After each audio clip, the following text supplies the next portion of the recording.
असलामुअलैकुम दोस्तों, रोज़ाना की निस्बत अज फिर दोस्तों वास्ते इंतहाई सस्ती ज़मीन भरावां दे सामने मुकम्मल लेवल ते पद्धरा प्लाट। अल्लाह का शुक्र है, ये अपना शुरू तो रिकॉर्ड हुंदा है अपने को, भावें जेड़े इलाके की मर्जी जिहड़ी कि ज़मीन होवे उनका रिकॉर्ड क्लीयर हुंदा है।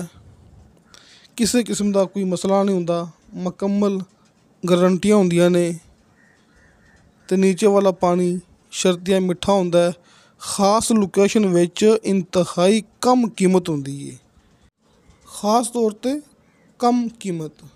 तुसी वेख रहे हो अपना यूट्यूब चैनल पाक पंजाब टीवी ते मैं हाँ तुहाडा दोस्त अब्दुल वाहिद। ये भरावां वास्ते 37 एकड़ ज़मीन हैगी है दोस्तों। मैं पहले भी यानी कि कल भी 37 एकड़ ज़मीन दिखाई सी, वो भी सस्ती सी, मोटरवे दे इंतहाई करीब सी। ते अज वाली ज़मीन कल वाली ज़मीन नालों भी ज़्यादा सस्ती जे। कल भी 37 एकड़ सी यानी कि 37.5 एकड़, ते अज भी 37 एकड़ ते 1 बीघा। लेकिन कल की निस्बत अज वाली ज़मीन अपनी ज़्यादा सस्ती है। बिल्कुल लेवल ते बिल्कुल पद्धरा प्लाट, बिल्कुल प्लेन प्लाट। रकबा अद्धा आबाद ते अद्धा गैर आबाद है। जिहड़ा रकबा गैर आबाद है वह भी दोस्तों के सामने कि सिर्फ आपां फसल उगानी है। ये नहीं कि जिहड़ा रकबा गैर आबाद है उत्थे आपां कोई किराया चलाना है, उन्होंने लेवल करना है, उन्होंने मेहनत करनी है। नहीं दोस्तों, मेहनत पहले ही हो चुकी है। अब वेखो रकबा गैर आबाद ते आबाद कि इक्को ही प्लाट है, कट्ठी ज़मीन पई हुई है। ये गैर आबाद ज़मीन दोस्तों के सामने ते इनदे नाल आबाद ज़मीन चेक कर लो, ये भी तुहाडे सामने। सिर्फ ये फ़र्क है कि उनदे विच हल चलाया होया है, जिहड़ी ये इनदे विच काफ़ी देर दा हल नहीं चलाया। इत्थे एक घास उगी हुई है, बस ये फ़र्क है।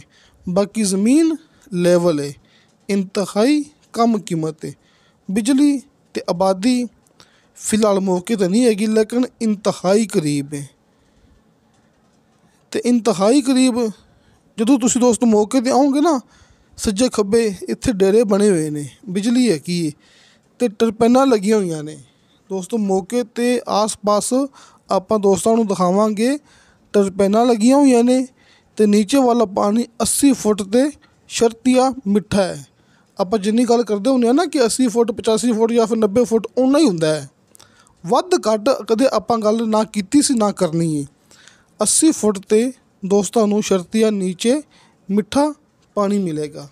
ये ज़मीन ये लेवल प्लाट, ये पद्धरा प्लाट, ये भरावां दे सामने 37.5 एकड़ यानी कि तहसीलो ज़िला चकवाल का इलाका है ना, तो इस हिसाब नाल ये अपने कोले 300 कनाल ये ज़मीन हैगी जी। तहसीलो ज़िला चकवाल का इलाका है दोस्तों। ज़िला भी चकवाल, तहसील भी चकवाल। ये इंतहाई सस्ती ज़मीन ये दोस्तों वास्ते पक्के रोड तो सिर्फ 1 किलोमीटर सफ़र हैगा जी। तुसीं ये भी गल नोट करनी है कि पक्के रस्ते तो लिंक रोड तो अपनी ज़मीन सिर्फ 1 किलोमीटर फासले ते मौजूद है। मोटरवे दे इंतहाई करीब है। बलकसर इंटरचेंज तो 25 किलोमीटर फासले ते मौजूद है। ते नीला दूला इंटरचेंज तो भी 25 किलोमीटर फासले ते मौजूद है। यानी कि दोनों इंटरचेंज दे बिल्कुल दरम्यान दे विच ये अपने कोले ज़मीन एक फैमिली दी ज़मीन है कि एक मालक दी नहीं हैगी। अगर ज़मीन होवे ना एक मालक दी, तो आपां मूवी दे विच इवें करदे हुंदे आ कि भाई ज़मीन दा सिर्फ एक मालक हैगा जी। अगर ज़मीन दे विच मालक ज़्यादा होण फिर आपां उवें गल करदे हुंदे आ। हुण ये ज़मीन एक फैमिली दी है, फैमिली एक है कि आपस दे विच भाई ने जिन्हां दी ये ज़मीन है कि ये आपां गल करदे पए आ। तो दोस्तों ये भी ज़मीन आपां नूं रोज़ाना दी निस्बत माशाअल्लाह हाजी अरफान अब्बास साहब ने सेंड की है। आपां नूं पहले भी रकबे सेंड करते हैं। अल्लाह का शुक्र है कि हाजी अरफान अब्बास साहब पूरे चकवाल के इलाके 'ਚ 1 नंबर काम करते पे ने मुकम्मल गारंटी नाल। ਜਿਹੜੇ दोस्त मुलाकात करके आए ने सिर्फ उन्होंने पता है। अल्लाह ताला का बड़ा शुक्र है कि सौदे होंदे पे ने। जिहड़ी ज़मीन की वीडियो अपलोड करने आ ऐं समझ लो कि चंद दिन के विच एक हफ्ते तो पहले वो सेल हो जाती है, क्योंकि कम 1 नंबर है, ओरिजिनल है। फेक काम ना कदे कीता है ते ना ही करना है। कॉल एंड व्हाट्सअप नंबर भरावां दे सामने हुंदे ने। अक्सर लोग सस्ती वीडियो अपलोड करते हैं ना ते हट के अपने नंबर बंद कर देंगे ने। दोस्तों इत्थे वो कहानी नहीं हैगी।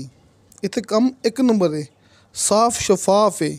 हल्के फुल्के बयाने ते असीं कब्जा देना है। लोग सिर्फ गल करते हैं कि कब्जा मिलेगा, लेकिन आपां कब्जा देना है। हल्के फुल्के बयाने ते दोस्तों नूं ये मुकम्मल 37 एकड़ ज़मीन का कब्जा मिलेगा। जदों तुसीं दोस्त अपने वालों फुल मुतमिन हो जाओगे ना, उदों बाकी की पेमेंट क्लीयर करवा के ज़मीन दोस्तों के नाम ट्रांसफ़र हो जाएगी। यानी कि रजिस्ट्री इंतकालशुदा कंप्यूटराइज रिकॉर्डशुदा ये अपने कोले 300 कनाल यानी कि 37.5 एकड़ ज़मीन भरावां दे सामने। इस ज़मीन की डिमांड की मालक ने फी एकड़ के हिसाब नाल सिर्फ 12 लाख रुपया। तुसीं दोस्तों ज़मीन चेक कर लो, 1 नंबर मेरा ज़मीन है, खालस मिट्टी वाली ज़मीन है, मुकम्मल ज़रख़ेज़ ज़मीन है, ना कोई रेत ना कोई कंकर, मुकम्मल साफ शफाफ मट्टी वाली ज़मीन है। प्लेन प्लाट है। फी एकड़ इनकी डिमांड की है 12 लाख रुपया ते फी कनाल के हिसाब नाल इनकी डिमांड बनती पई है 1.5 लाख यानी कि 1,50,000 रुपया। हाजी अरफान अब्बास साहब दे दोवें नंबर भरावां दे सामने। नंबर ऊपर वाला कॉल एंड व्हाट्सअप, नंबर नीचे वाला खाली कॉल ते। किसी दोस्त ने गल करनी हो मेरे नाल, जिवें कि दोस्तों को पता है कि अपना कॉल एंड व्हाट्सअप नंबर हर मूवी की डिस्क्रिप्शन दे विच लग्या हुंदा सी, लेकिन फिलहाल हुण वो नहीं लग्या हैगा कि किसी मसले तो अपना नंबर बंद है। नंबर भी बंद है, उहदे ते व्हाट्सअप वो भी बैन है। लेकिन फिर भी किसी मेरे दोस्त ने गल करनी हो मेरे नाल, सिर्फ दोस्त ने अपना व्हाट्सअप नंबर नीचे डिस्क्रिप्शन दे विच सेंड कर देना है। सिर्फ दोस्तों ने अपना व्हाट्सअप नंबर नीचे मेरी इस मूवी की डिस्क्रिप्शन दे विच सेंड कर देना है। यानी कि मैं अपने दोस्तों नाल खुद अपने पर्सनल नंबर तो रबता कर लेना है। तो फिर भी किसी दोस्त को पता ना लगे, हाजी अरफान अब्बास साहब कोलों तुसीं मेरा पर्सनल व्हाट्सअप नंबर ले सकते जी। तो दोस्तों इंशाअल्लाह ताला बाशर्ते ज़िंदगी बाफज़ले खुदा मिलांगे अगली वीडियो ते। अल्लाह हाफिज़।